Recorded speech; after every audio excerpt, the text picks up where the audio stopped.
अस्सलाम वालेकुम साहब, वज़ीर आला साहब और IG पंजाब और तमाम कानून नाफज करने वाले अदारे। सर मैं DPO साहिवाल के खिलाफ मेरे को जड़े सबूत ने जब जी सर मैं वीडियो ऐड की है उसकी वजह तो सर मेरी जान को खतरा है और DPO साहिवाल मैनू जनाब जानी और माली नुकसान पहुँचाने तक तोला है। मैं गरीब आदमी है जनाब और मेरे बीवी बच्चों की सिक्योरिटी की जाए और मैं जनाब मेरी जान जाती जाए मैं इन्होंने सबूत नहीं देने। मैं सबूत जनाब मजाज अफसरान दाँगा जो इनक्वायरी करेंगे इन्होंने नहीं मैं देनी अपने महकमे वाले ए सर रेड कर रहे हैं मेरे घर ए सर मैंने जलीलो ख्वार कर रहे हैं और अगर मेरी कोई जान माल बीवी बच्चे नुकसान होया तो जनाब यदा जिम्मेदार DPO AG ऑफ साहिवाल ए होंगे।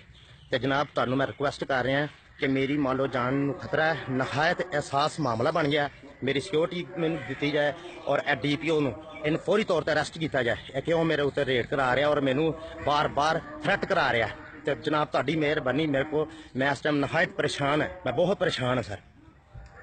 बड़ी खबर देते चलें कि इस शख्स ने जैसे कोई बयान दिया, उस बयान के बाद इस शख्स को भी हलाक कर दिया गया।